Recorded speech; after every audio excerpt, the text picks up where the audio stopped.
Hello all!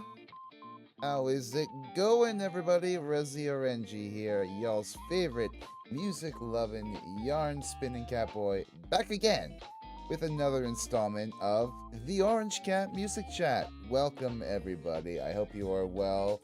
Valentine Remmel, Das Swaggerfish, welcome y'all. I hope you all are having a fantastic night tonight.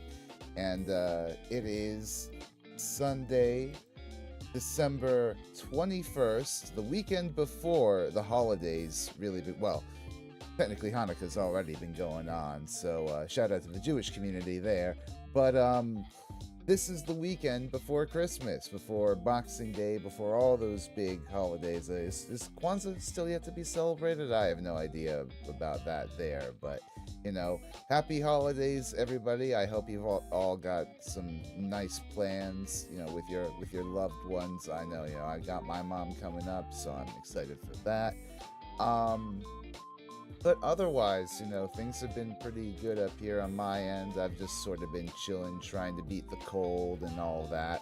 I had a pretty nice holiday party yesterday with my IRL, workmates, and that was all well and good. Although I had a bit too much to eat and/or drink and might have puked in the company toilet. But that is a story. That is a TMI story that I do not need to get into right now. I am having, I'm right now in the sort of transitionary state between doing the VO on the current hair metal history the final hair metal history deep dive. Which by the way, I got done the VO for that this weekend. Quite proud of myself. I'm glad to have that out of the way, and I'm just about ready to begin on the editing. But it's the whole psychological aspect of having to psych myself up for it. That's the hard challenge right now. I've got the project put together in like DaVinci. I've got like a media file for it, right? I've got all my sources imported, and I got stuff on the timeline, but I just got to really commit and bang out a few minutes, like either tonight or tomorrow night. That'll be all well and good. If I can get like 20 minutes of it completed before the year ends, I will be happy, to be on track. Hopefully for if not a late January release, definitely a February release. I want to get this out at the beginning of the year, get past this whole hair metal history series, and move on to something else that I've been really excited at the prospect of, writing down as a script. So I don't know. That is all to say that things are coming along on Hair Metal History Part 3, and hopefully I'll have more juicy updates for that soon. But with all that being said, I think we can get into our guest of the evening. I found this one trawling around on Blue Sky, as I usually do, looking for chill VTuber artists and musicians that have sort of migrated over there in the months or whatever since Twitter became like sort of even more of a shit show than it already was. But if this person in particular, she seemed pretty interesting at a glance. She's one of the comms people in the VTuber community, and I love her design, her model. It's always cool to see a cute witch VTuber with a very big hat. That's a very fun archetype to play with in these scenes, and when I asked her, as I usually do with these guests, for like a list of her favorite bands, artists, it was a very unique sort of palette. Very video gamey, very dreamcore, jazzy. So I'll be curious to probe. Really explore the depths of what she's got in terms of taste, in terms of influence, in terms of how that's all blended together in her music. So, will you all please join me in welcoming Zer0GShade? Welcome, Shade. How are you doing? Hi, hello. I'm doing all right. Well, thank Oh you my for goodness. joining me tonight. Usually I like to open these streams by given my guest a bit of the floor to start off with, and that's by asking, like, where did that passion for music really spark? Because it's one thing to sort of have music on in the background, sort of have it as like a soundtrack for your life. Another thing entirely to be a witch-themed VTuber running your own comms business. So, like, where where did that journey for you really start? Oh boy, what a question. For me, I guess like music has always been like a deep core in my life from like infant to now. I always like music, always like doing music. Especially when I was in like high school and doing marching band and stuff. Right. I've Making music was an interesting thing to do because I've never really done it. And like when I first started, I was very like I don't even know where to begin or what like things to use. So doing like learning slowly learning like how to make music from like the little 8-bit things all the way up to like this big FL Studios uh program I use. Oh, Very so interesting, very fun. so you started like as a chiptune sort of composer Yeah, a little almost. bit. That's cute. So Steam had this like thing called Rhythmic, right? It was Ah, I originally on see. the DS. Mm. I got it on the DS, and I was messing around with the little music and thing and making my own little chiptune stuff, and then I found it on Steam. And I moved over to more to when I got like a computer of my own. I moved over to that and started messing around with that, and then slowly with like getting my parents like iPhone or whatever, and I found GarageBand and I learned from that, and then Oh, hell yeah. my my significant other bought me FL Studio, and I was just like, oh my god, so much better. But like the passion of music is just always there. I love music. I love listening to it. I love trying to make it. I love trying to recreate things, reimagine things of like different tones or songs and stuff. It's Yeah, really yeah. fun. Absolutely.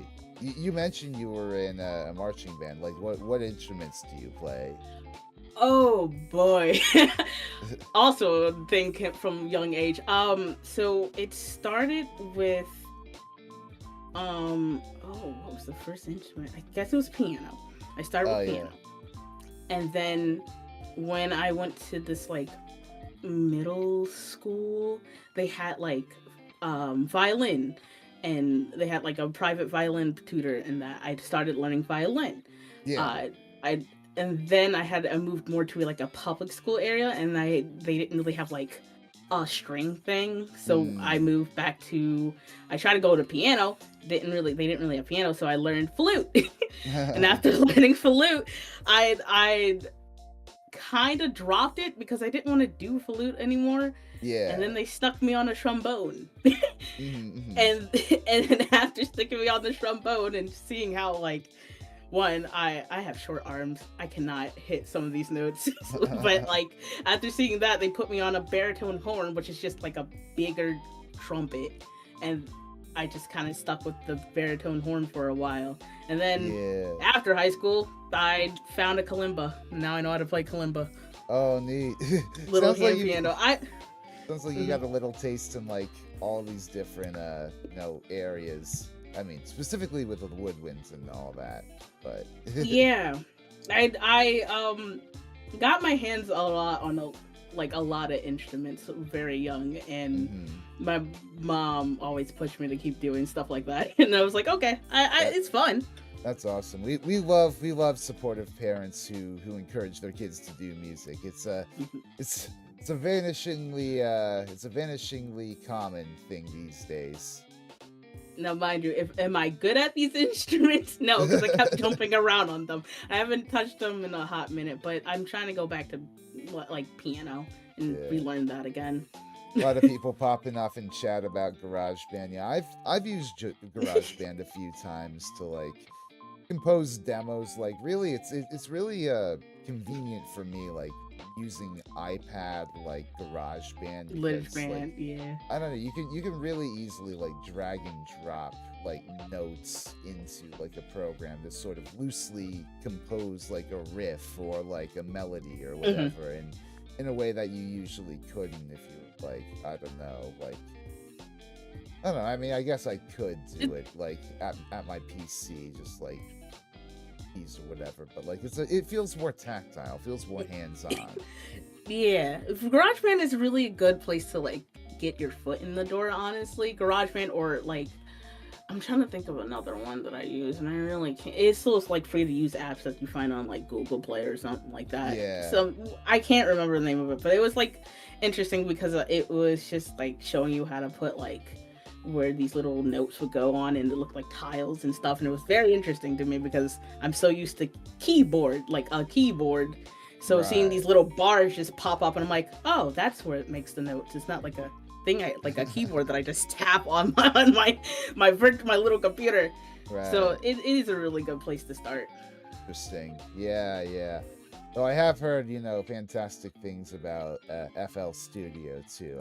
I've never really used it myself, but Oh, it's really nice. Honestly, I'm still learning new things about FL Studio. I've gotten yeah. this program 4 or 5 years ago, and I'm still learning new things. Like recently on a thing I'm making, I figured out like not automations, but like giving the instruments more of like I can make it like forte to mezzo forte, like but like individual notes sounding like instruments, like actual instruments, Oh, I like see. the crescendos, the big hits and all that. I've recently had to learn how to like manually do that, and Oh, okay. it's very effective. Mm, very, very neat. No Yeah, way, I know that person. Hello, Sonic 1991s. Welcome to the stream. Sonic Um, 1991. Miska? Sorry, that is a friend of mine. Hi. no, I think we usually got a bunch of friends trickling into these streams. I'm always happy. Uh, what was I gonna say? Uh, We last talked about FL Studio. yeah. I guess like sort of speaking about your workflow, right? Like how do you Mhm. usually go about like what's your workflow like? How do you go about like thinking up Oh original boy, material? workflow. Good question. Now, when I first started making music, I think most of us have this bad habit. We had a bad habit of starting it and never finishing it. Like I would start a piece, think it goes somewhere, probably get stumped or sidetracked or just like burnt out of it, and then I Yeah. never go back to it. Well, that's But relatable. yeah, and then never go back to the thing. But recently, probably when I started making the VGen, I've been starting to like really focus in and like finish the songs, Right. which is very good. It's I think the deadlines are very motivated of me. Like I can do this, I can finish it. I Yeah. just it just takes a bit, I mean, when you but have like someone else's money and you're under the clock, it's tends to be quite yeah, motivating. it's very motivating for that. I think it's more of like it's not even like the money for me. It's more of just like how quickly or not quickly, but how can I get faster at making music, right? Yeah, yeah. It first started like the very first big commission that I got took over 7 months for me to do. And I'm like, Hmm. I know I can do it a little bit faster now that I'm learning or learn better techniques in this program. Right. And it's been more of like a little bit like a personal challenge of how fast can I get through a song and make it still really high quality, really nice, and the customer loves it. Yeah, Most of the yeah. time, when I do my workflow, it's the whoever's commissioned me or whoever wants the thing gives me like a broad idea, some example pieces, and then I kind of take that and I study the pieces they give me and try Yeah. to find some instruments that kind of matches this thing, Hmm. which most of the time is all free. All my instruments, most of my instruments are free to use Right. that I use, and Mhm. then I kind of throw things at the wall until I think I like until something I hear I Yeah. like. A fun thing to do is just throw random notes on a thing and see if like a pattern sounds nice, and then I'm like, oh, this. What can I Yeah. do with this pattern? And then I expand on it. Do you have a Slowly, working surely. do you have a working knowledge of music theory, or you just kind of vibe things out? Um, I uh, sort of. I did Yeah. go a little bit to college for it, but it's basic levels of music theory, and I still struggle with it a No, lot that's kind because of the realm I'm into. You know, it's like I understand it. I understand why these chords sounds good and how to find my chords around a certain note and whatnot because of that. But like I think a little past that, I'm kind of just like, yeah. yeah, circle of sevens. I Yeah. heard of that. I think. No, yeah. That's, as I've said to my chat a few times now, you know, I've taken like at least like 4 different classes of music theory when I was in college, and you know, I remember bits and pieces from it, but I've always far more been a rhythmic player first than like a harmonic or a melodic one. So like whenever That's I approach composing something, it's usually with like a very a very rhythm centered riff in mind, you know? Yeah, see, I'm the opposite. I work mostly on melodic melodies and stuff and chords Mm, before I will say I do struggle with like more of a rhythm thing, which is really funny on my yeah, account yeah. of being in a rocking band. But like I can make a cool, like a nice little melody, and then I'm like, all right, let's add some drums into this, and then I sit there staring. Like I don't want to make a basic beat, but I also don't want to make a really weird one that sounds out like feels weird and Yeah. out of sync with the entire thing. So I'm just kind of sitting here like, what if we just keep it all instrumental? We don't need drums. We don't need drums. Drums are weird. Or I'll get your classic almond break and just kind of like, all right, let's just slide this in here. Yeah, yeah. It's just I'm terrible at like drums, percussion wise, trying to make a yeah. beat. It can be very daunting, you know. I will say like there's so much possibility like that you can unlock with drums just with like, you know, your simple 5-piece kit, right? That it's like Mhm. I don't know. It's kind of even I kind of freeze up time to time when you know I'm playing with other musicians and whatever and trying to reach into the back of my mind for like okay, like we're about to hit this fill or whatever. What sort of tom rolls or like what sort of rudiments do I want to bust out and try to show my chops here, you know? And sometimes I get too into it and I accidentally stumble into the next part of the song instead of, you know, cleanly landing into it. And it's just kind of like, you know, it is a very challenging thing to like, I don't know, to sort of know like what beats you want, what sort of Mhm. rhythmic shifts in a song you want.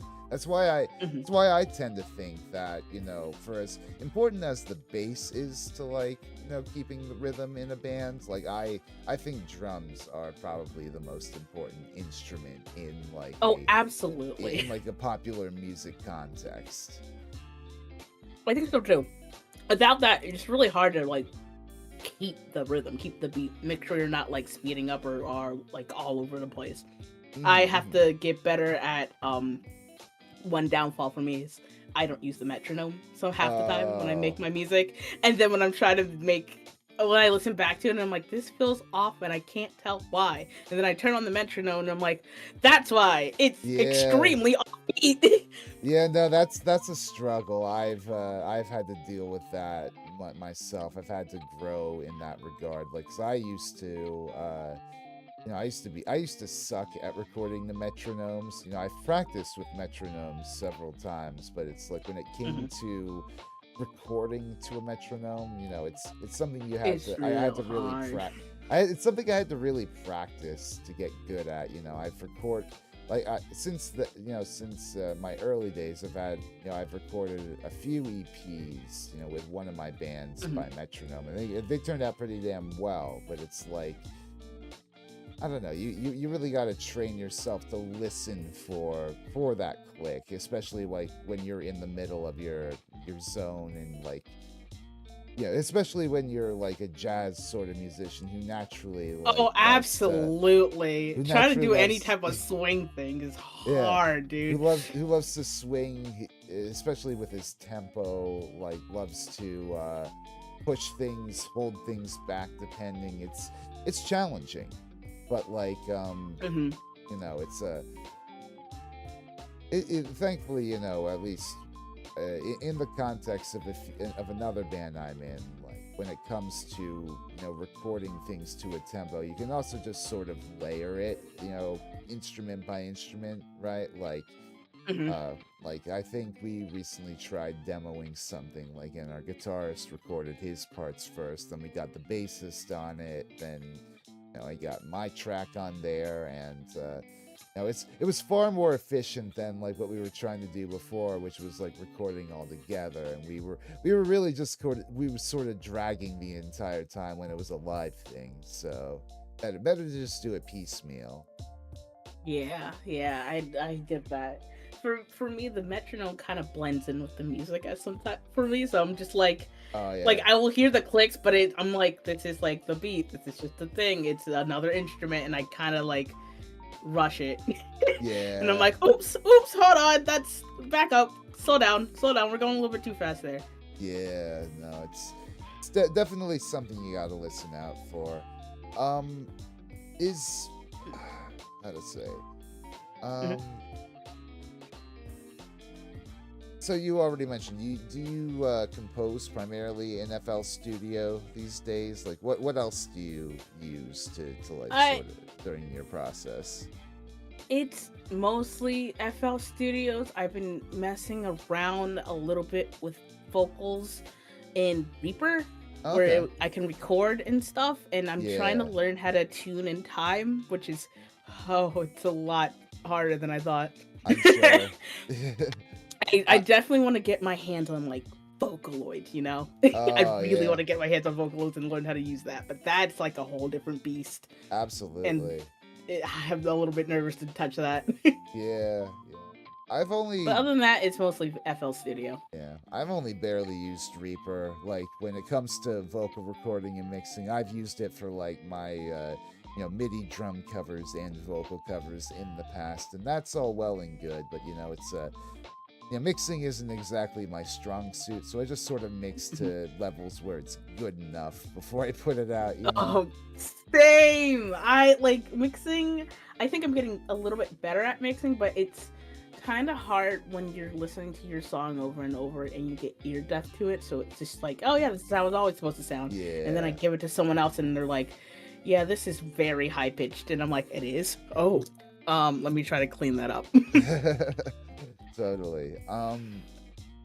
Kind of going back around though to like your commissioned is like do you feel it's improved your confidence and your compositional ability and production ability since you Oh, started? absolutely. I feel like I feel more confident in my music making in this past year than like anywhere else. Like this year made me really confident that people do like my music because they keep coming back for That's me. good.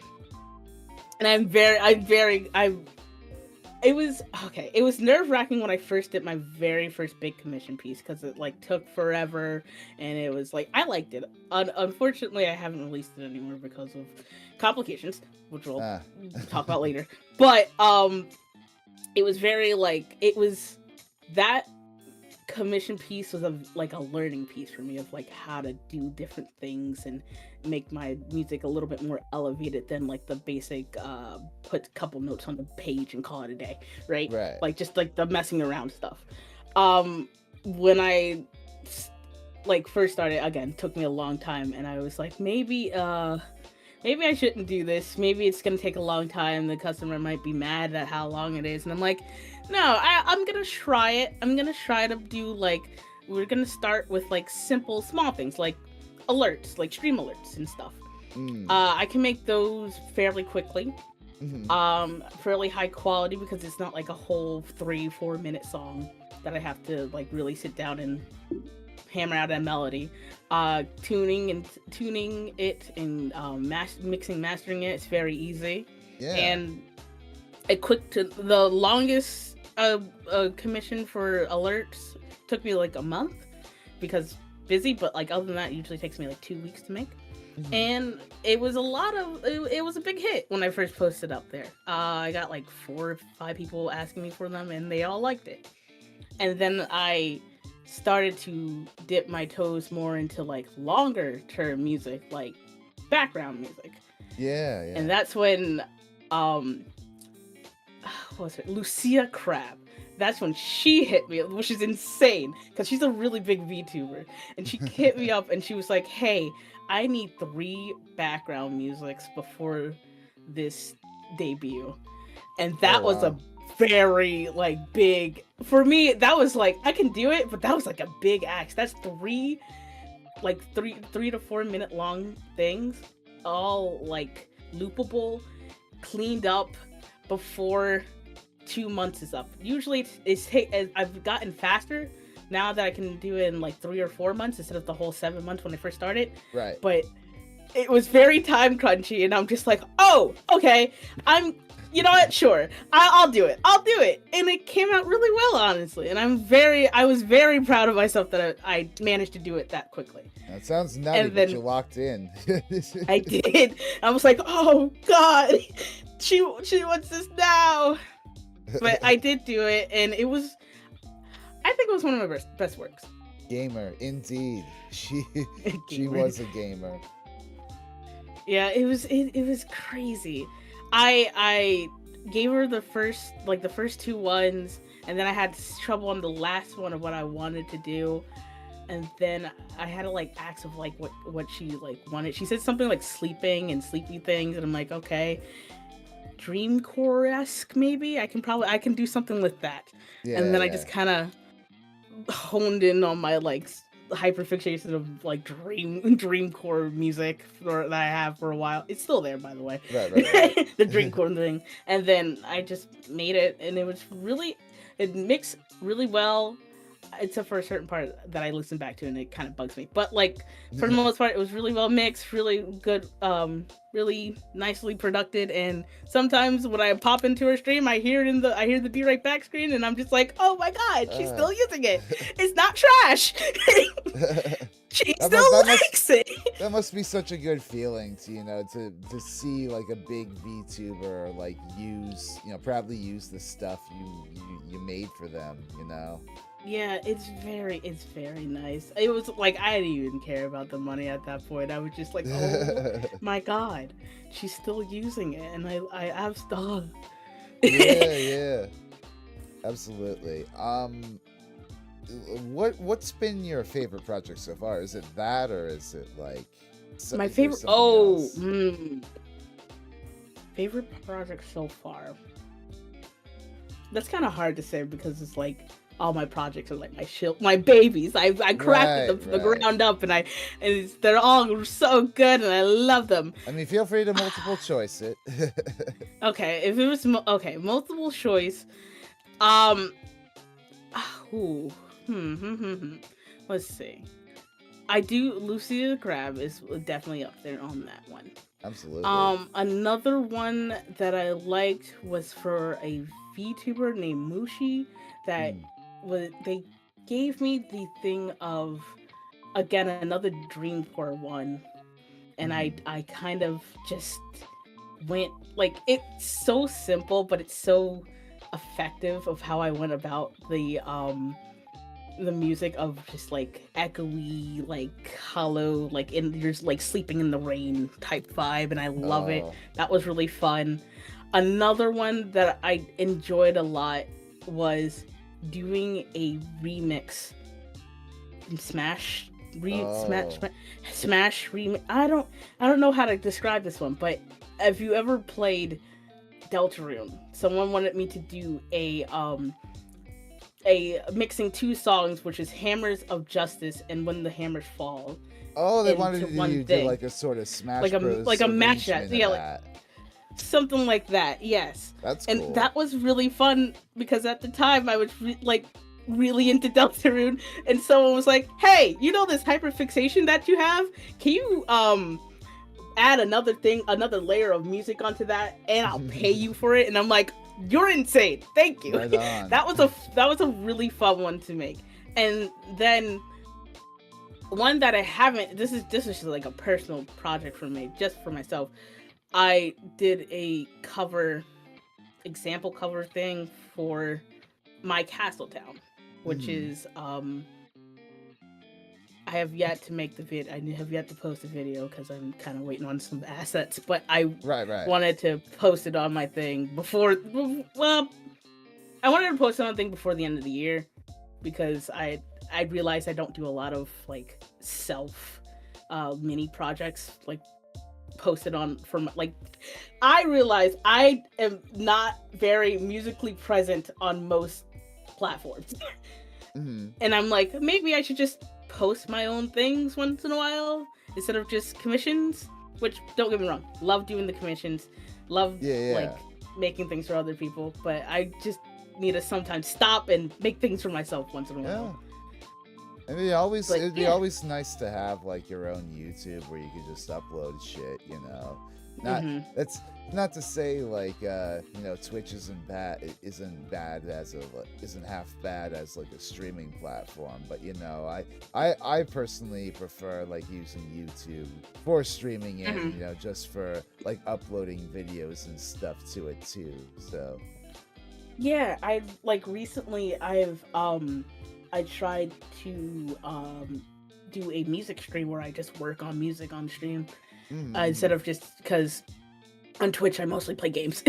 I play Right, games a right. lot, and I just that's all I've been doing. And I'm like, maybe this year I'm gonna try to do like show more of my like music ability of like I can do other things and just be like a VTuber gamer.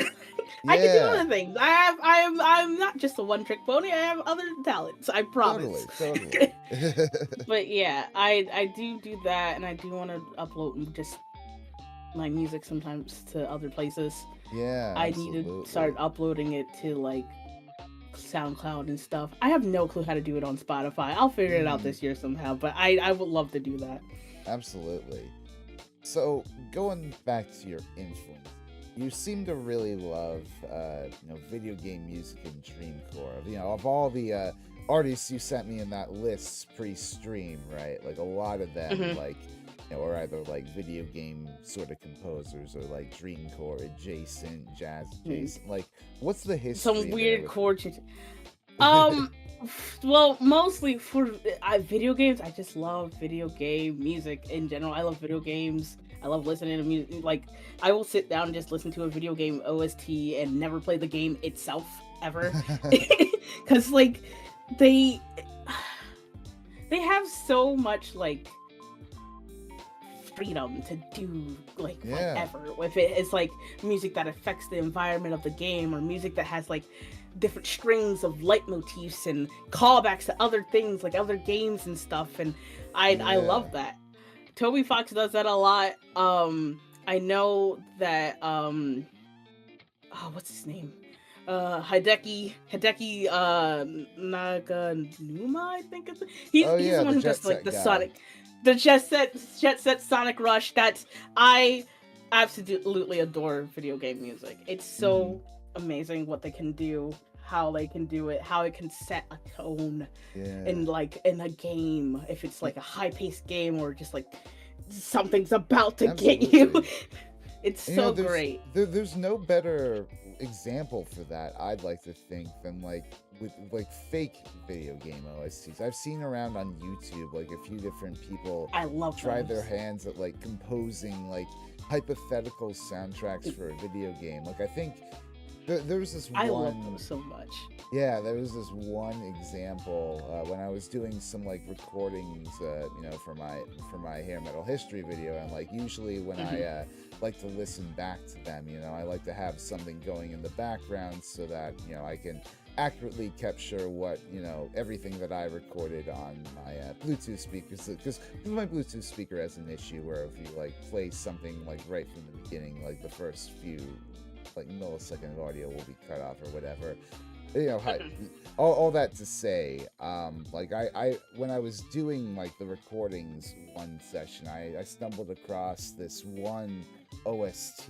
Hold on, let me see if I can find it. Like some sort of like fake Alice in Wonderland PS1 game. Oh, I love those. Like, yeah, what? I cannot find it for the life of me. All of it is like just the Alice Madness Returns and American McGee stuff. But that is to say, I love when people try to apply their creativity to a hypothetical. Like, I think Super Eye Patch Wolf did like a few videos recently on just like the whole creativity behind fake video games and like getting entrenched in like the worlds that can be built in them.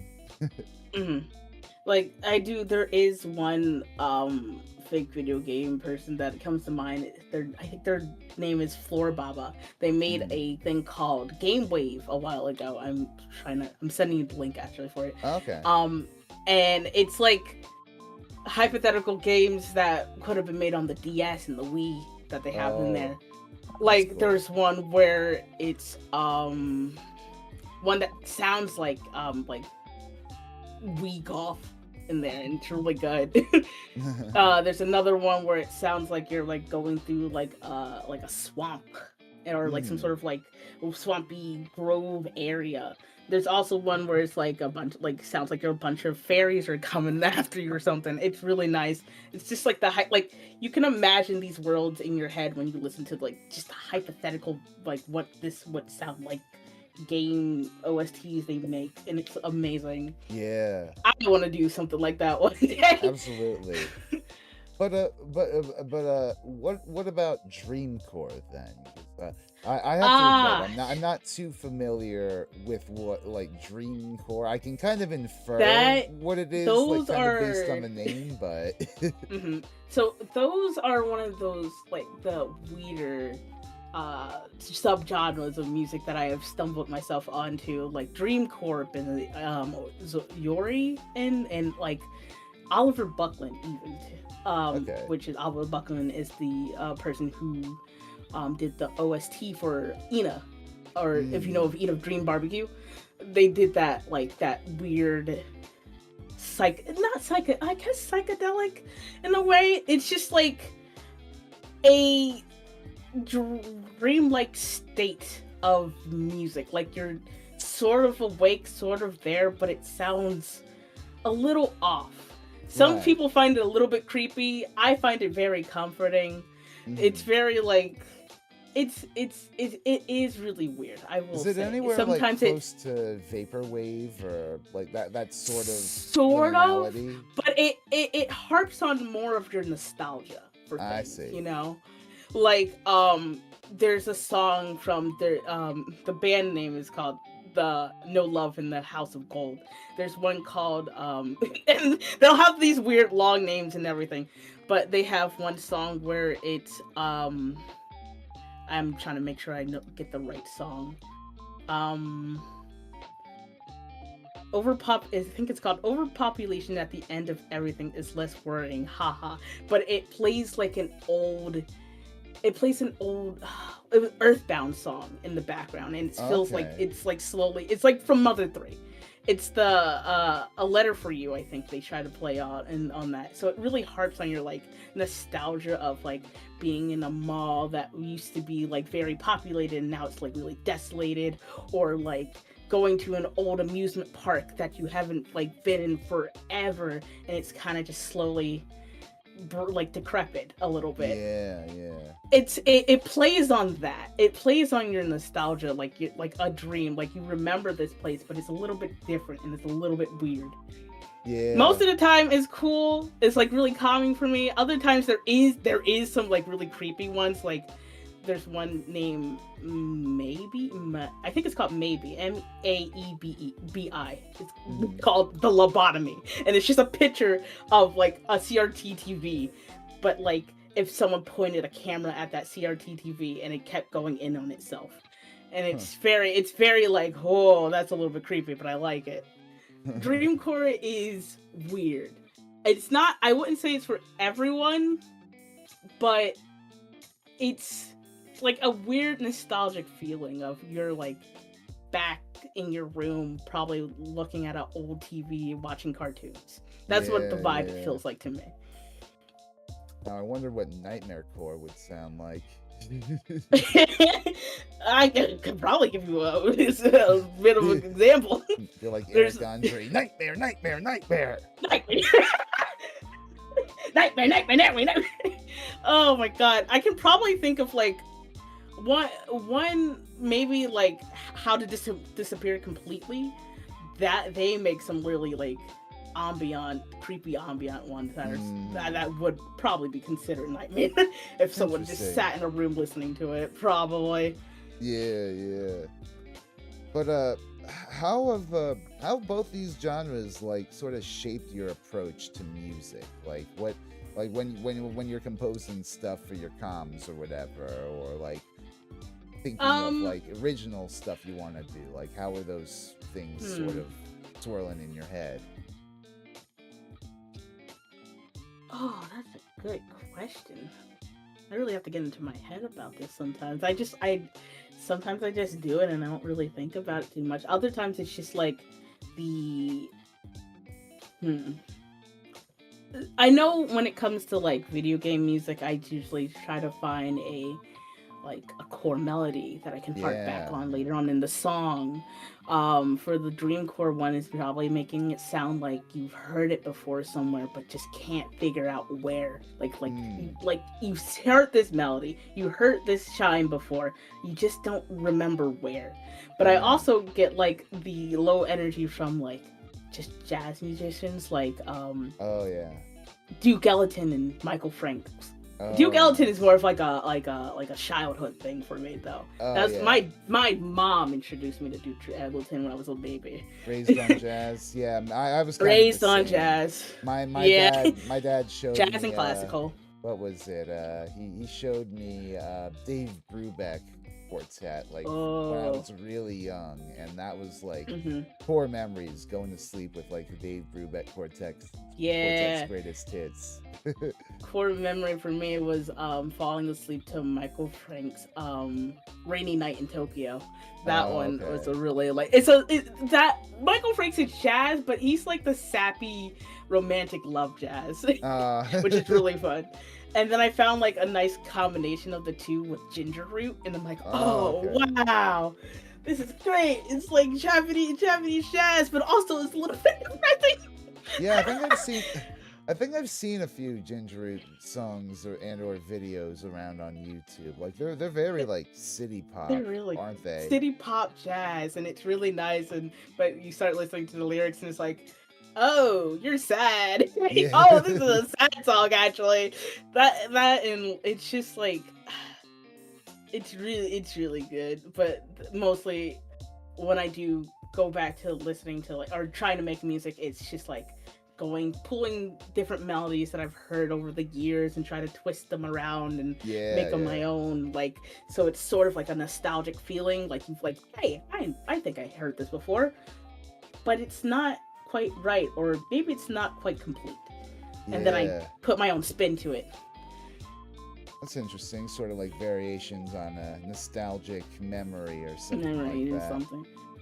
And then sometimes if I'm trying to do something completely like original, I just bang the keyboard and see if I can find a good melody in there. Sometimes, or I just like, I don't know, I mess around with like a lot of like any instruments that I find in my free library. I'm like, oh, I kind of want to make something with this. And then I just go. I don't know how I did it. I just did it and it was hard. So how do you continue discovering new artists? Do you just do you depend on algorithms like on YouTube or Spotify or anything, or do you try to get Um, recommendations from? Sometimes it's my Discover Weekly that did on my Spotify that kind of actually shows me new artists. It hasn't been showing me new artists. It's just been showing me things I've been listening to lately. So I'm a little Okay. bit like peeved off about that. But other times it's like friends recommending me different albums of things when we're like talking about games or playing something. Um or it's just like a thumbnail on YouTube catches my eye and I'm just like, what is this? Right. And it's a song and it's like a new thing. And I just sit there and listen to it and then I go through their discography if they have any. Mm-hmm. It's mostly just random chance, usually. Yeah. No, I feel that. You know, I'm happy to have been there back in the days of YouTube when, like, you know, City Pop was really booming in the algorithm. That exposed me to a whole other side of music that I had never even known, right?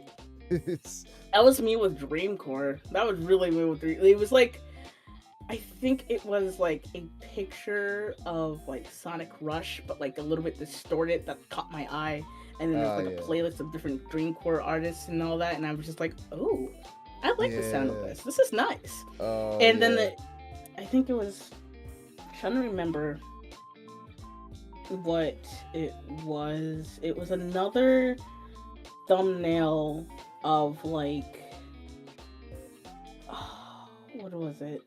Because I think how I found Camilla was very interesting to me because it was like a picture of like a glass, like a big shard of crystal, and I'm like, what is this? And I clicked on it and I listened to Camilla for the first time ever, and I'm just like, oh my god, this is insane. This is very fast paced and insane. What is this?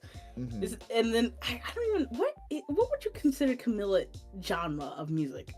I'm not too familiar with her music myself, to be honest. I've heard the name. I'm not too familiar with the actual. I try not like. It's very fast paced, very like, I guess techno, not techno. Maybe, I don't know. Future funk? Metal-y? No. It's like some sort of. It's sort of dubstep, but like very fast. Oh, I see. I don't. It's. Oh, okay. Here it is. Here's the Let me see. They're categorizing it as hardcore, speedcore, dubstep, and I'm like, okay, I guess that's a thing. That's a genre, I guess. Yeah. But yeah, they really kind of go out there with those electronic subgenres, I find. Yeah. But hold on. Let me see. I gotta remember what the heck Camilla's that album. It was like, it's just a big crystal. Yeah. That I saw on the thing and it caught my eye. I don't know why that simple like crystal caught my eye. It just did. I mean, so many of those like vaporwave future funk albums that came out in the mid 2010s had like very similar, just like simple striking graphics like that, right? Like very conscious, like 80s 90s like early technology throwbacks. Yeah, like I did send it to you though. That was what it looked like, and it just caught my eye, and I couldn't stop looking at it. Oh yeah. No, it's always neat seeing something very aesthetic on like the YouTube thumbnail, and you're like, ooh, whoa, I bet this sounds very spacey and whatnot. And it's absolutely not, and it was very fast paced and loud, and I loved it. Honestly, the two like the flips of like what music I listen to really just like parallels my pattern, or like my not pattern, personality. Sometimes I'm just really chill out and mellow. Other times I'm screaming my head off. I'm just yelling and going crazy. That's which fair, is really funny when you called me chill, and I'm like, me chill? I'm a little bit crazy. Does he know I'm insane? Actually. I mean, I don't know. I tend to be very manic in my in the music I like to listen to too. You know, I'm very big into psychedelic rock, both for its mellow, moments, and also like the harder hitting artists. Like, Mhm. King Gizzard and the Lizard Wizard is perfect for this. I don't know if you've ever heard of them, but That sounds familiar. but I they feel they like a friend told me about that. they have an incredible discography. That's like they got a lot of very chill stuff, sometimes electronic influenced stuff, but on the other hand they'll go very like hard, like they've done metal albums before, but they'll like, I guess their standard sort of sound, they'll go very hard, sort of psychedelic garage rock, and it's very loud and heavy. But just like that juxtaposition of having like having something very soft and something very loud. I love that dynamic in like a band, I guess, like being able to do both like that very well. Yeah, no, I. Oh, give me 1 second. Oh Sorry. yeah, no problem, no problem. How are you doing, Chad? I hope you have you been chilling. By the way, I forgot. I apologize. I didn't welcome you in earlier, Val Green. Oh, welcome back. Hi, sorry, that was my sibling. No problem. They No were just problem. asking for some questions. You're What good. was I saying? I think we were talking about something to do with dreamcore or discovery or something like that. Something like that. The Lizard Wizard is the last thing I remember. Oh yeah, King Gizzard, yeah, and their, I guess, dichotomy of styles. Yeah. Oh man.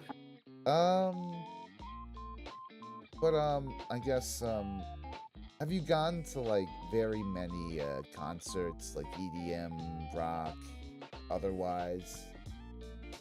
The last concert I went to, which is a huge stark difference of what everything I was talking about.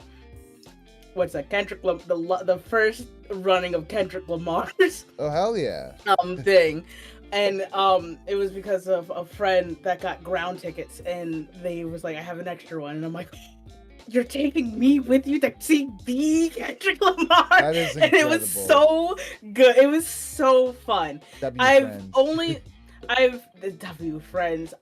never experienced literally a ground seating of that. That was an amazing experience. Now, Did I lose my voice the next day and got sick? Absolutely. But it was so great. Because it's such a difference of like what I like around Christmas, like around this time. We haven't done this year because there's things going on. But around Christmas, I usually see Trans-Siberian Orchestra. Right? And that's cool. They have their little Christmas thing. I haven't gone in many years actually, but they usually have their Christmas special for that, and I would go there. That was like probably the one like Christmas gifts concert I would go to, because I don't really go to many concerts except for that one. So the Kendrick Lamar recent one was very, very nice, very special. Yeah, but I mostly bet. just translated stuff. I remember like I think it was some random person on my YouTube feed came up and they were like, I guess in a balcony seat at one of the Kendrick dates, and I just remember catching like a few numbers from that tour. Just the level of spectacle they put into that it was tour. Amazing. It was phenomenal. So good. I bet like even like especially on the ground floor, like seeing it, like looking up at that Felt massive LED screen, like huge LED screen. They had a whole firework thing, everything. Everyone screaming mustard. It was so funny. It's so great. Oh my god, I would kill to relive that again. Oh man. Oh, it was so fun. Mm-hmm. But it was very like, oh dude, this is what concerts are like, dude. I wanna do that one day.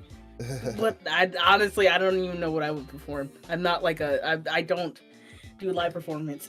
Yeah, I don't do live performance. I'm not. That freaks me out. Yeah. As much as I would love to do a concert, I am freaked out with live performances. You could always do the second best thing and just write a bunch of songs and have other people perform them live for you. True, but that requires me to actually learn how to compose in a Yeah. sane manner that other people can read my craziness, which I am not great at. Yeah. That's why I No. am my one-man band and I do my own Yeah. things. I guess we can kind of pivot from there to ask. Like, yeah, I think you mentioned you tried doing an Ori song later. Do you have earlier? Do you have any plans to like make your own original VTuber songs? Like, what's the process there? Well, for the most part, I did make one. I didn't release it. It's called The Crystal Cave. It was more of like a small background music for my stream. That was Okay. more of like a I want to make Yeah. music that is like a canon thing to my VTuber lore. I like making a story out of my music. So if I was making music, it would probably represent a certain core piece of my VTuber lore, which I have yet to debut. That's valid. And I want to debut real badly because I think it'd be fun. But also, I don't know what I'm doing with this, and so I'm just slowly putting together. I'm gonna try to maybe work on it more this year, but slowly putting together Google Docs and slides and stuff and combining things. And then other. Oh, sorry. Go ahead. Well, and then the other thing I wanted to make. So me and my significant other, we play tabletop games like D&D and Fate. Yeah. And Pathfinder. I want to make like a small like EP of like 4 or 5 things of our characters, like just like songs of our characters. Oh, that interacting and stuff. And I thought it would be really nice, and I've been putting it off for years, and I need to really do it. Yeah. My partner's not listening in, actually. It's supposed to be a gift, but like, I will eventually do that. I think I'm trying to get to a level where I'm comfortable, where I'm like, yeah, this sounds good, before I pursue my own things, because I don't want to, it takes practice to get better. So absolutely, in a way, these commissions that I get is my practice of how I can do better with my own personal stuff. Yeah. Because I get frustrated when I cannot execute it the way I want it to. Absolutely. Which is probably a perfectionist mindset, but like also I desperately need you to hear the exact melody, tune, and the way it's supposed to sound from my head onto paper. Exactly. Yeah. If it deviates as slightest, I will get angry. No, and it's not even at anyone. It's just at myself that I can't execute it correctly. Yeah, it's that is the. I mean, especially with me, it's the biggest limitation of like not really having a solid melodic or harmonic framework. Like, I know how to play the drums. I don't know how to play the piano. I don't know how to play guitar. I don't know how to communicate the melodies I'm hearing in my head. That I want. Yeah, no, I feel the guitar part, especially because I tried guitar. I can't physically play guitar because the way I'm supposed to hold it hurts my arm and it gives me carpal tunnel. And I don't like it. It pisses me off. But I have friends that know how to play guitar, and I will just try to play a melody on FL Studio or just like humming out, and they'll try to like recreate it. And then I try to recreate it better so they can play it, because some of the melodies that I have in my head are insane to actually physically play. And I'm trying, like if I can, hold on, let me see if I can. There was a ringtone that I made for someone. Here it is. There was a ringtone that I made, and they wanted the guitar tabs, and I'm like, brother, I have no clue, but I'm sending it to you right now. This is what it was, and they wanted the guitar tabs of how to do it, and I'm like, I have no clue what I did, and I don't know how to make this more like playable for people.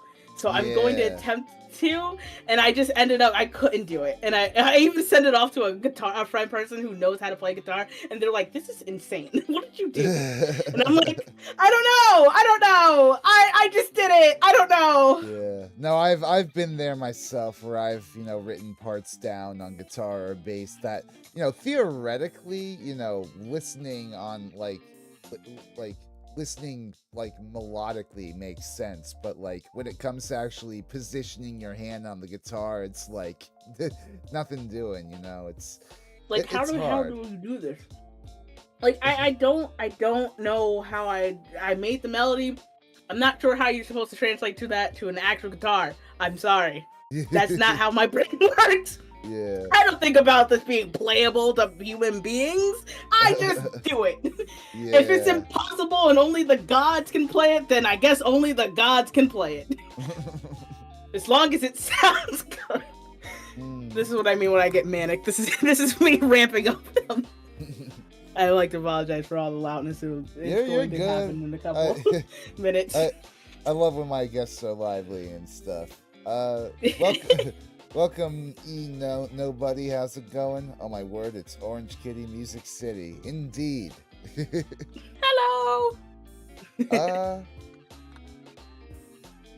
So, what instruments or production techniques would you want to learn for yourself if you had the spare time? Better mixing. I want to learn how to do better mixing. I want to learn how to know how to tune and time really good so I can sing my own songs, tune myself up, and sound good. Because I feel like I sometimes sing. I did put out one little mini song cover of Fukuoka Girl. Right. I thought I sound okay. Most of the time I'm on pitch, but like I learned that I can like how to tune my voice a little bit, and I was like, oh, that's cool. That's a cool thing to do. To just like fix the little things that sounds a little bit off. Not too heavily. I don't do all that. If it's too heavy, if I have to tune it too heavily, I'm not putting it out. I learned my lessons from other VTubers who kind of just do it and it's heavily tuned, and I'm just like, ooh, girl. Yeah. Don't do it. But like tuning, timing, mixing, mastering pretty well. Learning how to make a really like the fundamentals of making a beat, right? Yeah. And not having it sound either corny or repetitive, and actually have an interesting thing. And probably like there's like a bunch of other like effects that people know how to do, like what is it called, tape slowing down and all that, and like all the cool stuff. I want to learn how to do that. I don't know how to do that. I don't know how to do that yet. I want to learn how to add like cool effects and stuff to my music like that. Like you're talking trying to incorporate like, are you trying to do like analog stuff, or like trying to figure out how to do analog stuff digitally? How to do analog stuff digitally is what I'm trying to figure out. Yeah. I want to learn how to do that because there's some like there's some cool things of like having your music sound like really like big blasting, and then suddenly it's switched to like an old radio style, and it's really totally like a disorienting switch, and it goes back louder, and it's like it's so cool. It's so I love when artists do that. I love when they like immediately switch up like what media you're listening this to. Could be on a phonogram, or like a radio, or you're through a phone, or like somewhere off in the distance. Or they can just cut off the music completely, and you just hear like this one little thing in the background, and then it comes back full. I love when they do that. I need to learn how to do that. I want to do that. Let me do that, please. Absolutely. Or like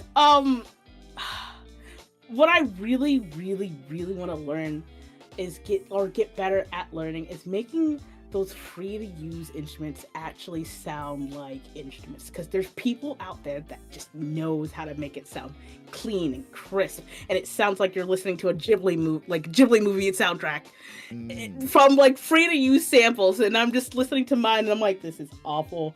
I don't want to use this anymore. It hurts my ears, but I don't have the money to buy the cool stuff, so we're gonna have to make do. Yeah. That's another Apparently, thing. apparently, according to Buddy, Audacity's pretty good for that sort of radio analog sort of sound. But Oh I don't yeah, know. Audacity and Reaper is. I use Reaper mostly with that radio sound. Yeah, yeah.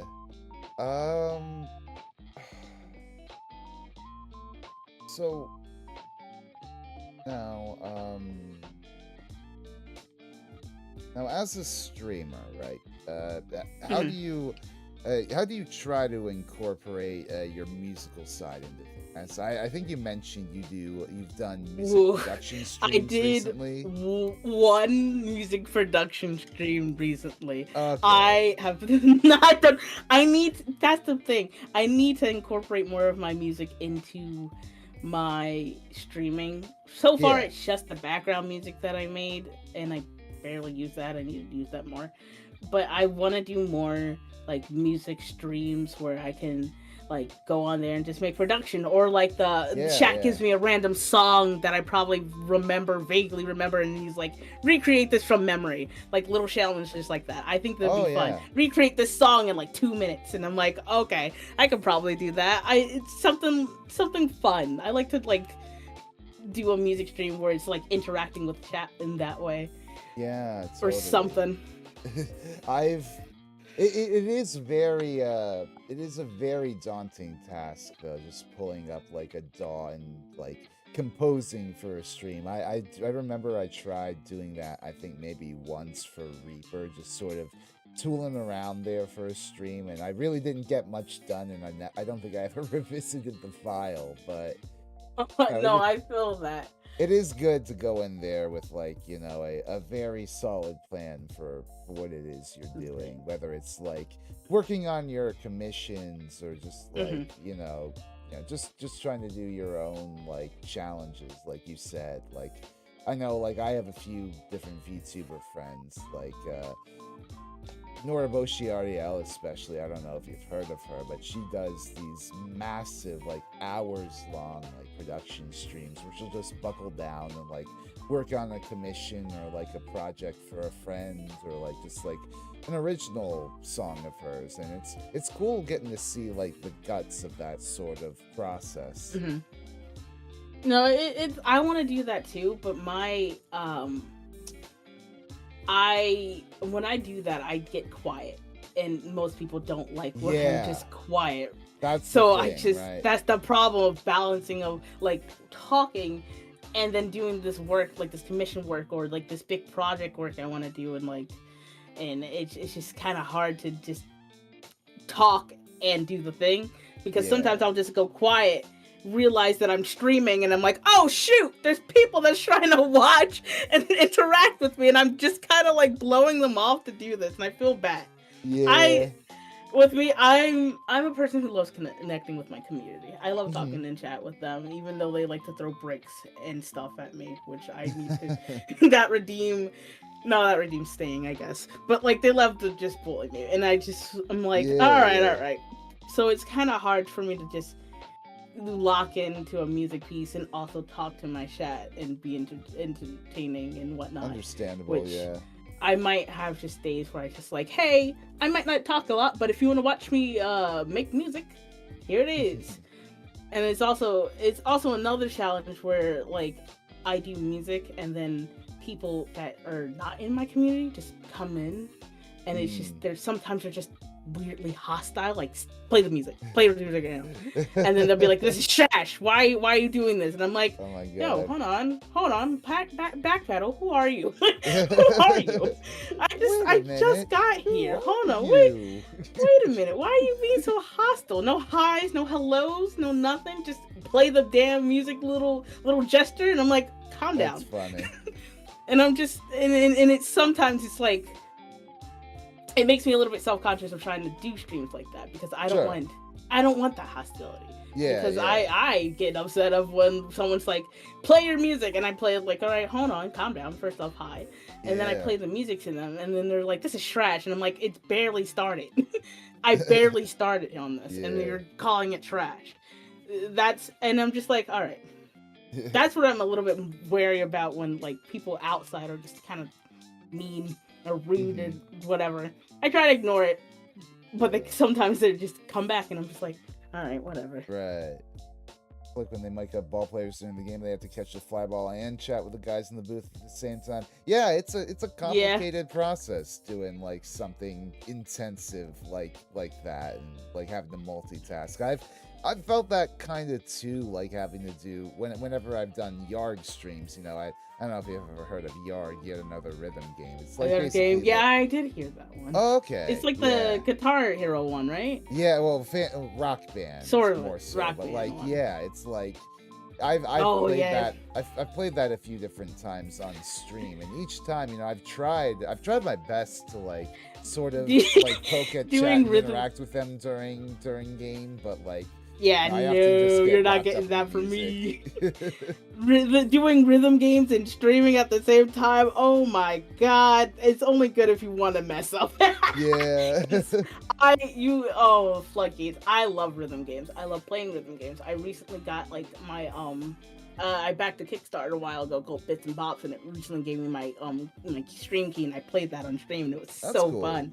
It reminded me of like, you ever played Rhythm Heaven? No, unfortunately. But it's very Rhythm Heaven inspired, and it's really cute, and it's great, and I love playing that. But try to play that and talk to stream, and then try to get a good to go to the next level is very hard. And I realize that I can only sometimes talk while I play rhythm games, and I have to have a peanut gallery to do the talking for me. Right, shout out to the peanut gallery that is currently watching right now. But when you play games, I guess, like what sort of games do you like to play on stream? Horror. I'm a horror streamer. Horror games, cozy games. Right now I'm doing a puzzle game called Lorelei and the Laser Eye, which I think it doubles as a horror game, but it's a really complicated puzzle game. Very complicated puzzle game, and I realized that wow, what did I get myself into when I played this? But it was in a fun way. I play most of the time I just play with my friends, like Marvel Rivals, or go on Roblox and mess around with things.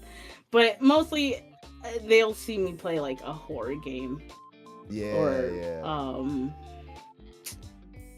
I think? What else games do I play? I play a lot of games. I have too big of a backlog of games I have to play. Someone wants me to play Outer Wilds, and then someone gifted me Detroit Becomes Human because I never played that ever. And I'm just like, okay, there's a lot of games I gotta do.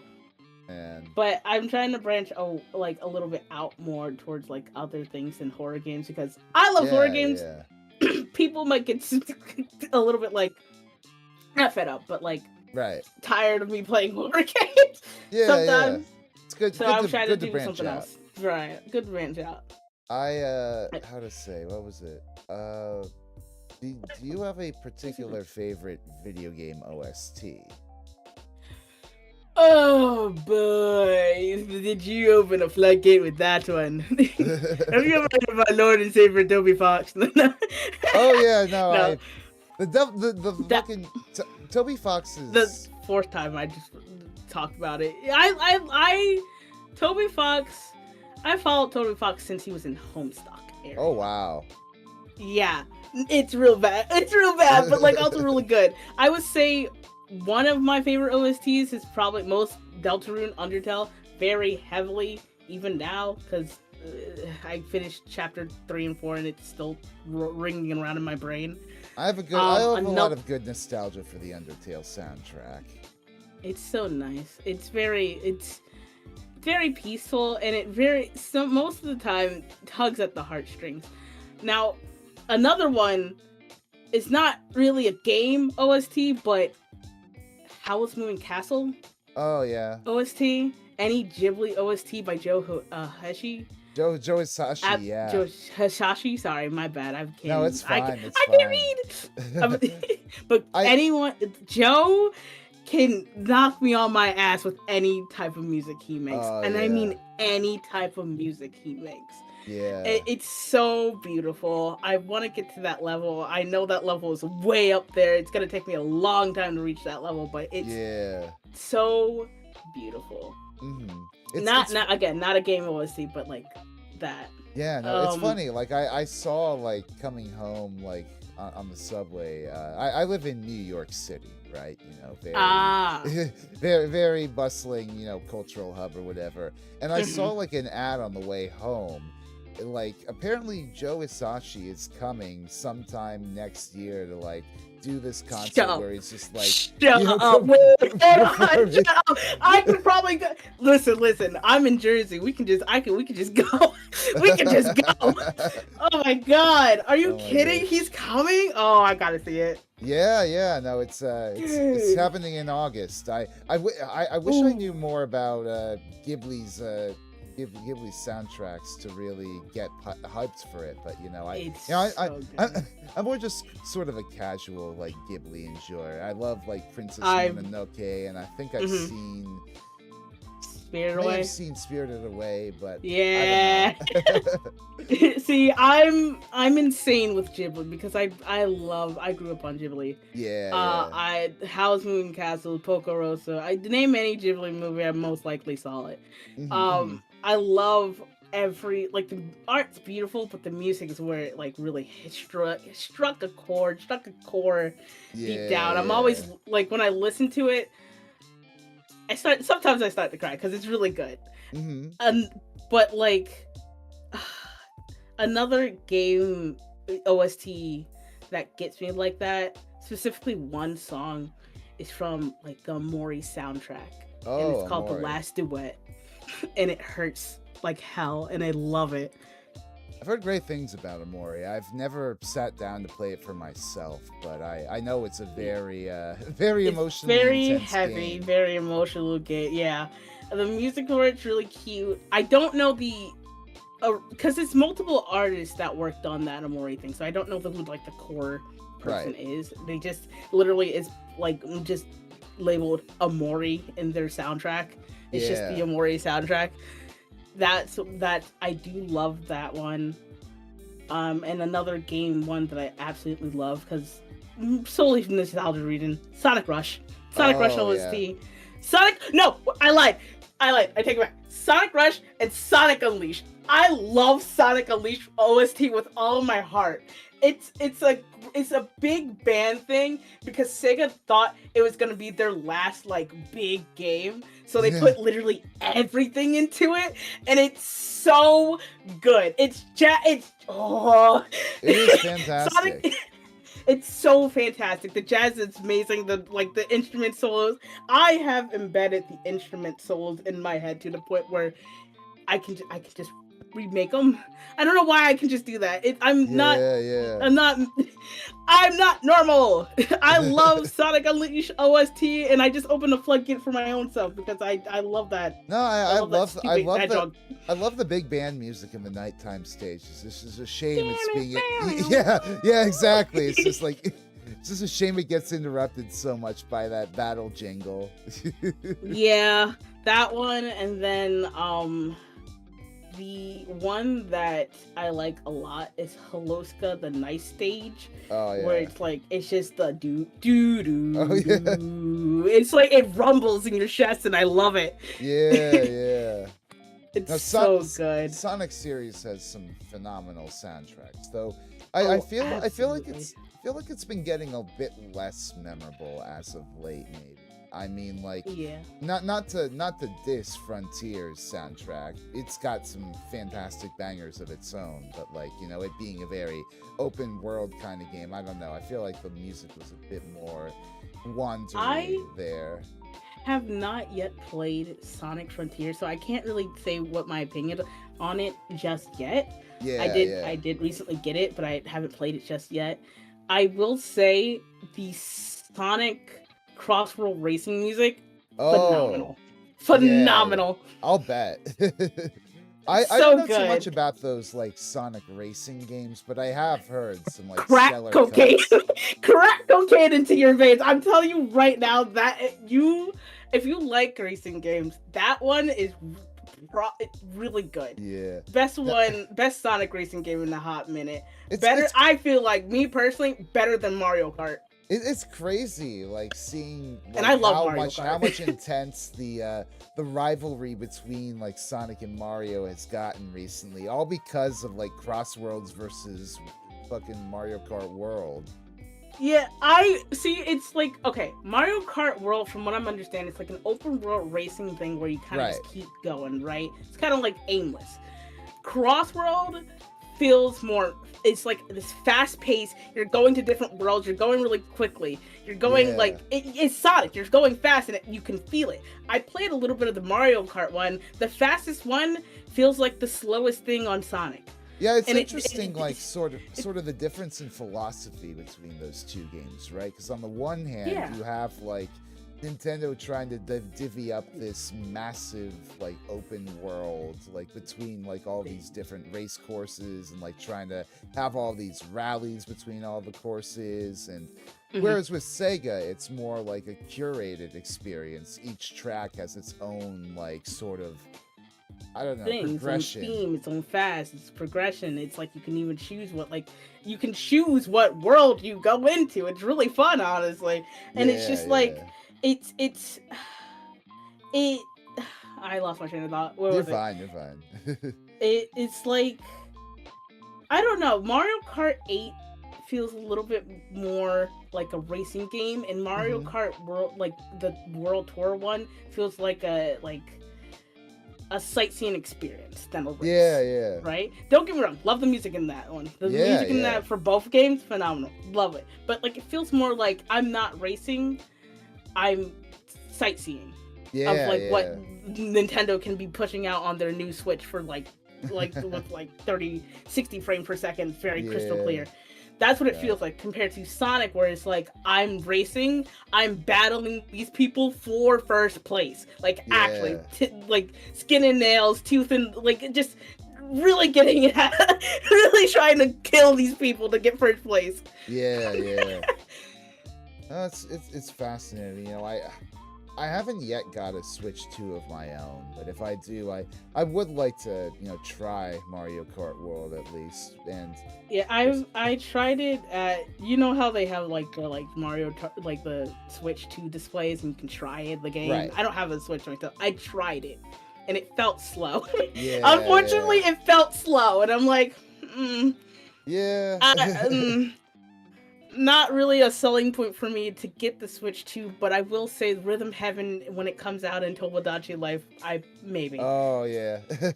if I have the money. That's if I have a job. Yeah. I'm just you know, crossing my fingers that my mom gets it for me this Christmas. But I feel that. Otherwise, I'm not getting it for a good amount of years. Until it at least goes down in price. Because are you kidding? Almost $500, $600, $700 for like 4 or 5 games that came out on it. Yeah. And then I have to buy a Switch 2 version of a game I already have. Are you kidding? Real? It's like, come on. Like, Nintendo. What? Come on. Play my game. Yes, Nintendo. $80. No, Nintendo. $90, almost $100 for your Mario Kart game that's slower than Sonic. No, Nintendo. Alright, well, what kind of an abrupt pivot here, but getting more into like what you've done like as a VTuber, right? Like what really inspired you to become a VTuber in the first place? Boy, all right, let's see, because what inspired me to become a VTuber? I would say my friends, honestly, because they're like, I see them like puppeting this like cool character, and they don't have to show your face and stuff and whatnot. You can just have this like cool lore and story, and then make your own stuff, your own things, and have your own. It's like you're just making your own book. Yeah. And you're just kind of like acting it out for yourself. Hold on. It's all good.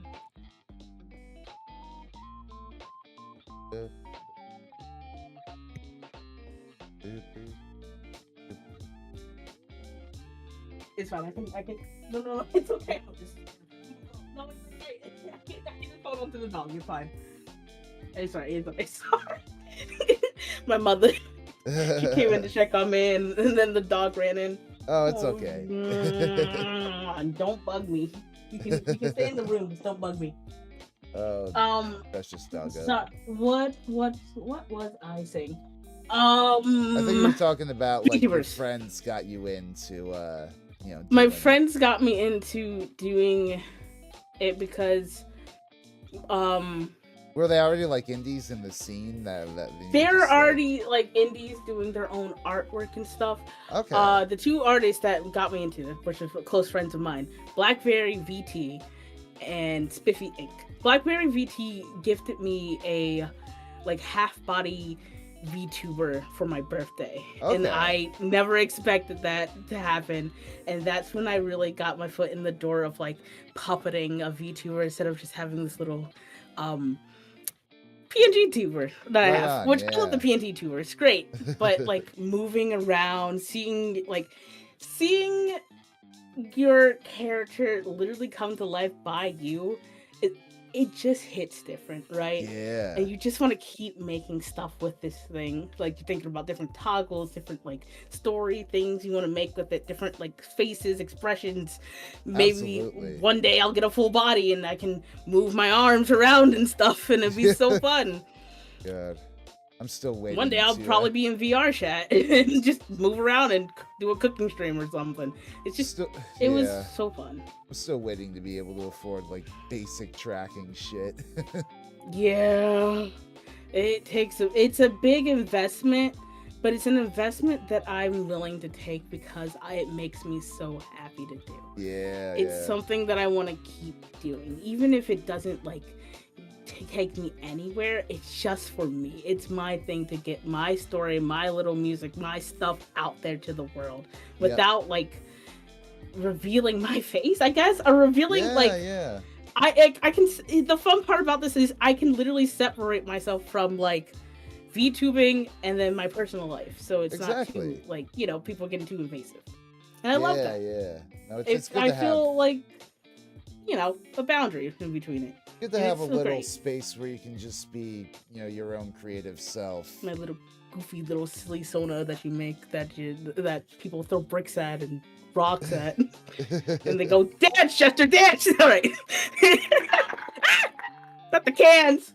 Oh, that's embarrassing. I only have 2 soda cans, but it still fell over. Oh no. So what do you hope to do as a musician in the VTuber community? Like, as loaded as a term as this might be, what do you hope is your legacy as a musician? My legacy as a musician, other than just, making music, I would love to be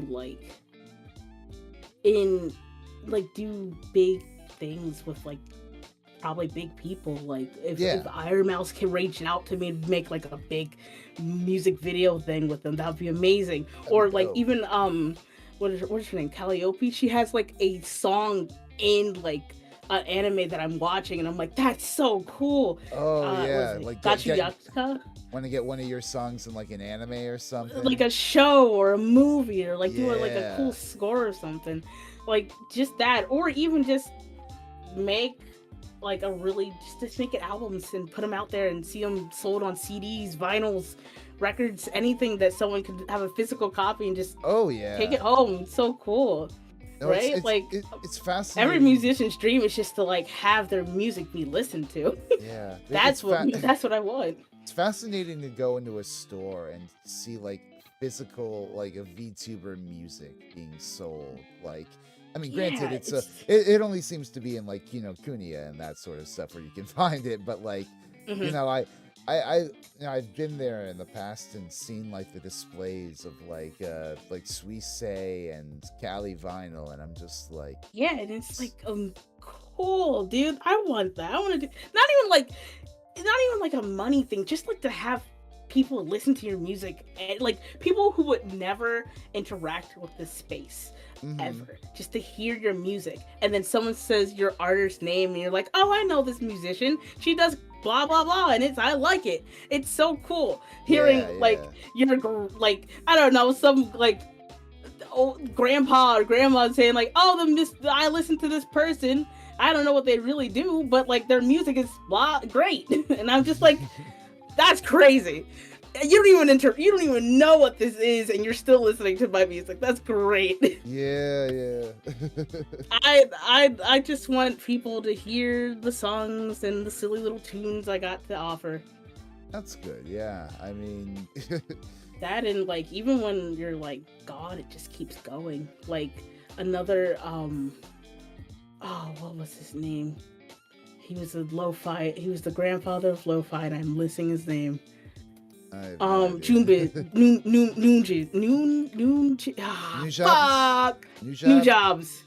Jobs. That, even like, he's gone. He died like in 2010. Yeah. And there's people still listening to his music. I still listen to his music, and it's kind of like a hauntingly like good feeling that this person is gone. And like, yeah, I won't hear the music, like any new stuff from them, but like I can still hear their process, their mind of what they were thinking when they were making this music. Exactly. Back in the time, like it's like a little time capsule I can go back to whenever I want. They're still alive in that regard. Yeah, and it's that's what I want, you know? Yeah, even when I'm gone, I can immortality. Just that's the type of immortality that's the immortality I reach for. I strive for every day. That someone can look back at this song and be like, yeah, I remember this one. This was a part of my childhood, or I was listening to this a lot back in high school or whatever. Yeah. But over and over, and it's like it's still someone's out there, someone's favorite song. Exactly. Your worst song could be someone's favorite album. Oh yeah. And it's crazy. Cause another person, Omni Boy. Very self-taught jazz musician that sometimes stream on Twitch and do like shows and stuff. I would talk in the chat sometimes, and they talk back, and I was like, hey, my favorite album from you is Signals. And he literally was like, oh man, I hated Signals. Signals was my worst one. But like, I'm just like, wow, that's your worst one? If that's your lowest, your highest is probably amazing. Like, holy crap. It's so funny, like, because like you think back on your music and it's like, oh man, maybe it's not that great. And then someone comes up to you and you're like, hey, I really love that song that you made. And you're like, I thought that was shit. Someone likes that. Hey, someone out there likes that. We all have our different garbage, you know. There's also another like just thing of like, hey, don't shit on yourself that much. Someone out there likes your thing. Yeah. And that's why I have to get used to that. Like, someone out there likes my stuff. Yeah. Likes it so much that they're willing to give me money. Totally. Which is insane. Yeah. It's still a crazy concept to me right now that people are willing to like give me money just to experiment, basically. Yeah. I'm just experimenting and honing up my craft real time. No, and they're just letting me. Same with and me. It's so crazy. Same with me in my video essays and like letting people pay for me on like Patreon and Ko-fi. Like I'm super grateful whenever somebody does that, but I'm a very methodical guy with my process, and it usually takes me a while to get anything solid produced, you know. So anybody funding me, it's like doing so on an act of faith. It's really quite, you know, stunning to me, and I'm grateful for it even now. No, I feel good. It's like every commission that comes in, I'm grateful that like they even give me a shot, right? Yeah. Like there's so many artists on VGen, like so many. Even if you just click on the front page of it, there's like I'm already seeing like 3 music artists that like you could probably message and get art from music and from there. So the fact that they're going out of their way to search up some music and then finding my thing and taking a chance on me, on making like something that they're vaguely visualizing in their head to come to fruition is amazing. Yeah. Like I if I didn't need the money, I'd do it for free. I do it for free. It's so fun that someone's like, hey, can you do this for me? And I'm like, yeah, I can do it. I would do it to the best of my ability. If it's not exactly what you want, I will try to fix it a little bit, but I will try Right. my best. And then they come back sad. They're like, "This is amazing, exactly what I was thinking about." And I'm like, Mhm. "Cool, great. Thank you for letting me try this. Thank you for letting Mhm. me experiment on your piece. Thank you for being my guinea pig." You know, That's funny. I'm very grateful for anyone and everyone Yeah. who commissions me. Mhm. Do you have any dream goals or collabs? You were Oh, do I? You ever heard of a little VTuber called Bettle? Vanguard's Gavis Bettle, or what was it, Armis, any of the Armis thing, like Gerard T. Rexford, or Oh, I love the Crimson Rouge. Halloween boys. We love the Halloween boys. I would love to do something for them, anything for them music wise. It'd be really great. I That's one of my dream ones. Another one is probably not even a. I know this is not VTuber, but But if Markiplier came out out of nowhere, oh my god, I would be screaming. Anything like with if Markiplier asked me to do anything, like from a simple ringtone to like a small music thing, anything. hell Oh yeah. my god, I would never shut up about it. He's not a VTuber, but I would. That's a dream that will maybe not come true. But like, who knows? God. Dude, Oh my god. dude has to be like the biggest like stream individual like Yeah, individual YouTube in general. personality out there right now, right? Because he's been Mm-hmm. around for ages, like since like That since the man. earlier days of YouTube, right? Mm-hmm. He's been around since like 2009, I think. I found him in 2010. Yeah, And I stuck with him since I'm 25 now. and That's insane. That respects. he was there for the entirety of my childhood. And it's crazy. Yeah. So I wouldn't be surprised if most people are like, if Markiplier did this with me, I would be sad. It's a really goofy and out there dream, but Yeah. I'd always have a hope for it somewhere. Hey, it's always good to dream like that. That, or if I can do a collab with Azalea, oh my god, Oh yeah. I would scream. Azalea music is really great. I don't know how to replicate it. I think they're in like somewhere on the different continent of where I am. I have no way to like even try to get to them and talk to them about that, but like, Yeah. oh my god, it's so good. Yeah. So I don't normally ask this of like my guests or whatever, but given that it's the holiday season, I figured I would ask, are you looking forward to Christmas? Oh, of course I am. I'm always looking forward to Christmas. I love spending time with like my friends and family on Christmas time. Yeah, yeah. I love giving them gifts and whatnot.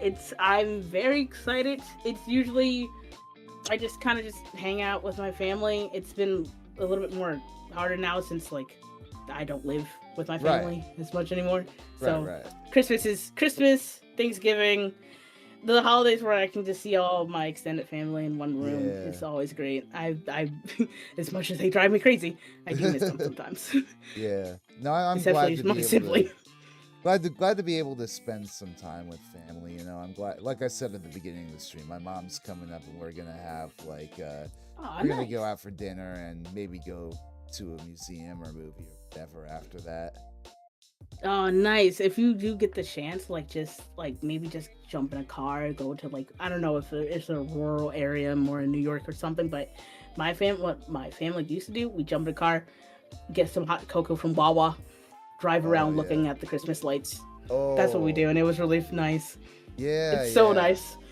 Especially if it's in New York, you're kidding? They probably went all out most of the time. Dude, yeah. So some of these decorations outside of like people's apartments go wild.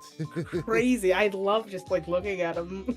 I remember one year they had like the screen projection of the Grinch Who Stole Christmas, like the live action Oh one, yeah. and it was like it was light synced up to it, and there was Grinch doing all their little stuff, and it was so great. Yeah, People are crazy with their Christmas things sometimes. I haven't right. gotten the chance to do it in a couple of years, but like, you know, Yeah. it's fun. It's free, unless you, I mean, gas, but like, you know, gas and hot chocolate. But you can probably make hot chocolate at home, and you fill up a glass one probably before you're going out.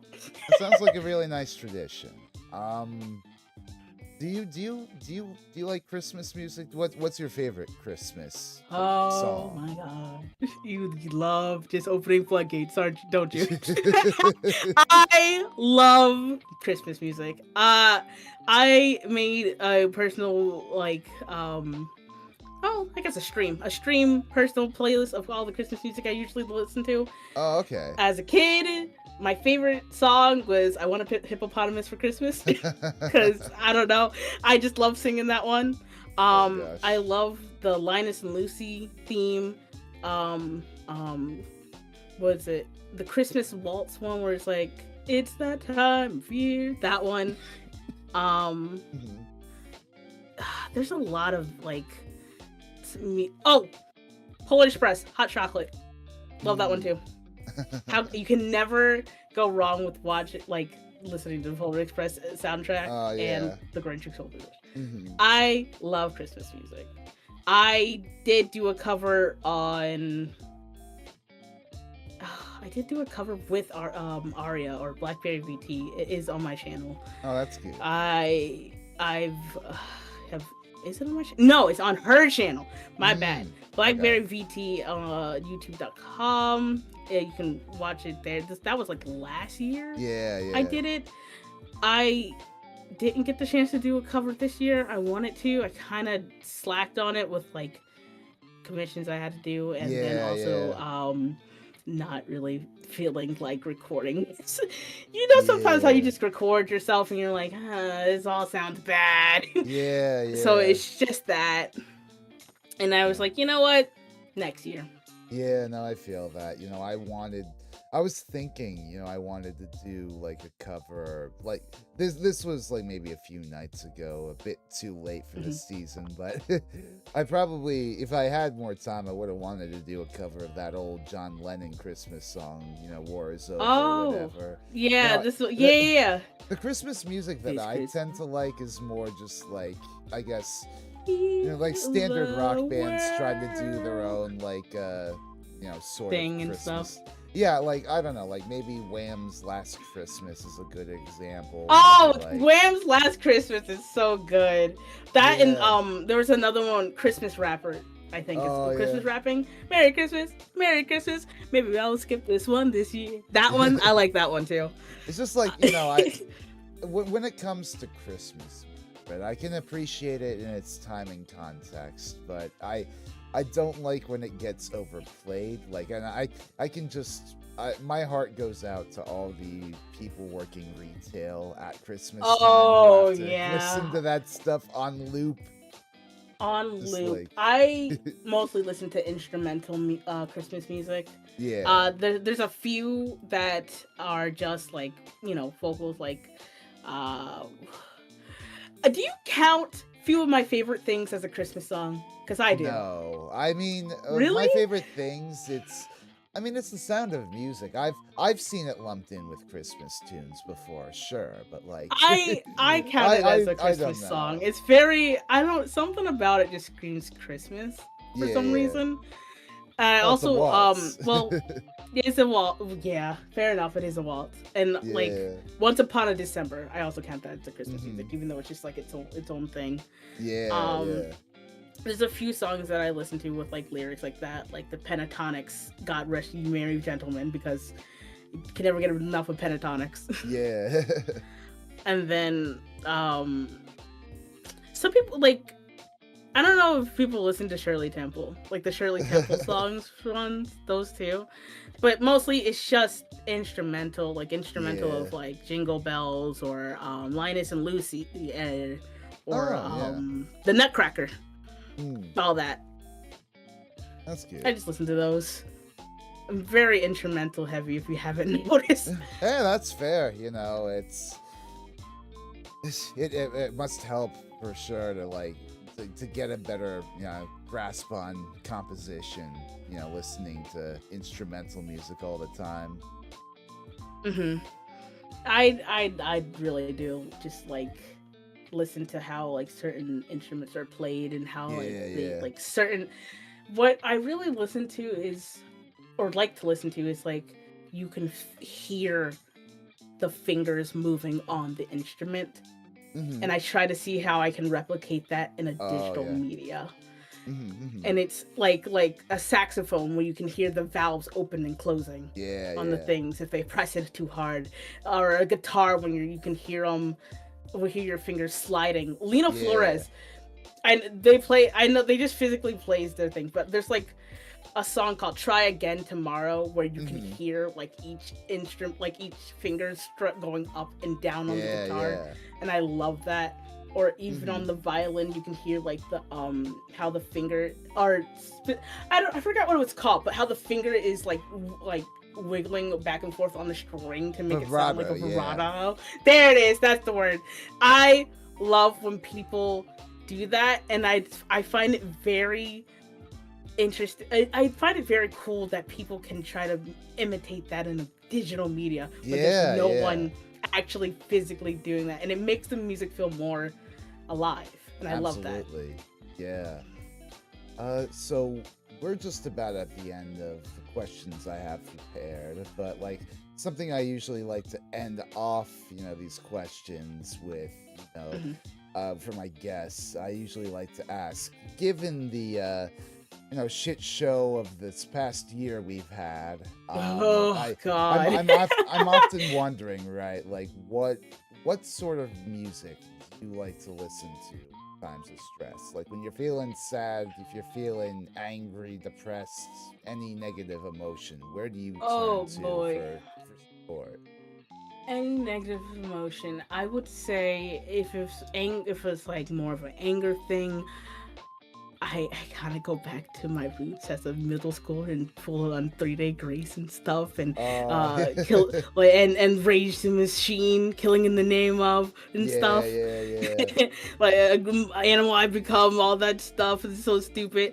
Or like there is I make sometimes I make playlists for different like characters I've created over the years. Like I've recently gotten to, I don't know if you play Final Fantasy 14 Oh, or not. no, not really. Not but there's Final Fantasy 14 character that I made a while ago. I made like a playlist of like all these like rage songs and stuff. Oh, I would go because this in my head this character's crazy and wild and whatnot. So I just make character playlists of things. So depending on how I feel, I would go back to different character playlists, like and just play random songs. There's one song called "Be My Honey" that is like but specifically a metal remix of "Be My Honey" that I listen to right. when I want to like just scream my heart out. Sometimes it's really fun. Or if it's like more of like a somber thing, I will go to my dreamcore one usually. Listen, funny enough, listen to like uh their the Desert Sand Feels Warm at Night. That one's a frequent one that again, these names are crazy, but like that Desert Sand Warm at Night, Oliver Buckland. I would even go back to like certain like game OSTs like Stray. Stray has Yeah. a really good OST, and I will listen to certain songs like Secret Lab or Raft, which Hmm. is I'm just popping them Yeah. off the top of my head. I'm just laughing because I If saw Valentine Remmel and Swaggerfish. They both perked up like Pavlovian dogs at the mention of Final Fantasy Final Fantasy mention, 14. yeah, those two they play Final Fantasy with me sometimes, so they know the exact character I'm talking about. I will listen Yeah, to yeah. like those playlists, or there's sometimes I will just kind of maybe this is narcissistic of me, but listen back to some music that I made and Hey. just play it on loop sometimes. Um, Like, Oh, it I'm not gonna helps. lie. Right now, when I was stressed earlier, I literally popped up the cover that I made for like the Deltarune cover I made and just kind of put it on loop for a hot minute Hey, to no, it calm helps. down a little bit. It Helps to boost your helps. confidence. Yeah, and it kind of really pushes me to like, wow, I can just sit here and listen to hours and not feel like this is trash. So it Hmm. really helps me a little bit. Like, yeah, this is good. Yeah, But yeah. yeah, sometimes I other dreamcore, rage music, or just my own music sometimes. Hmm. Um, that or like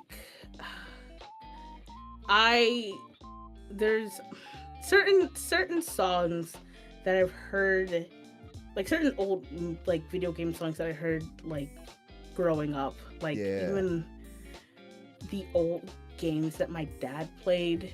Like one that always gets me was like Mario 64, the Dire Docks one, because I Oh, watched him yeah. play that one.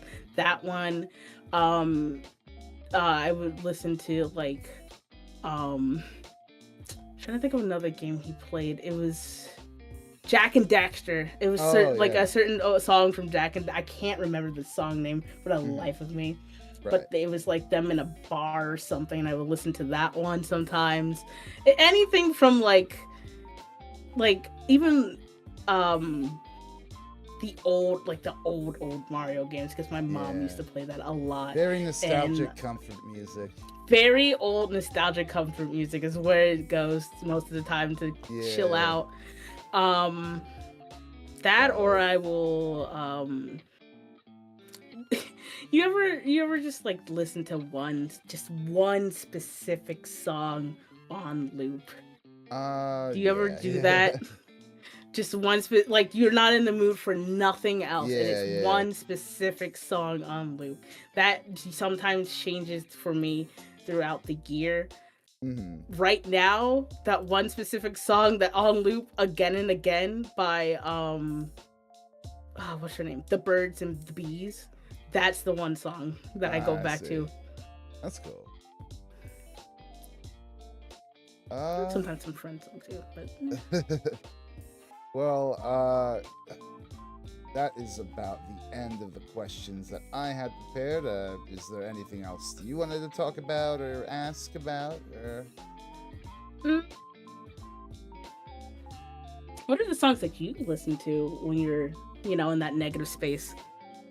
that is a good question. Oftentimes I don't really traditionally listen to music that much at home these days. I'm more like a yard player, and I tend to, find catharsis in playing rhythm games in that way. Oh, I know, I feel that. I guess if like I'm feeling really, peeved or need to get like my energy off, I'll flip on like one of my heavier like workout playlists, or like maybe like like I was mentioning King Gizzard, like listening to some of their heavier tracks, or maybe some other metal band, Black Sabbath.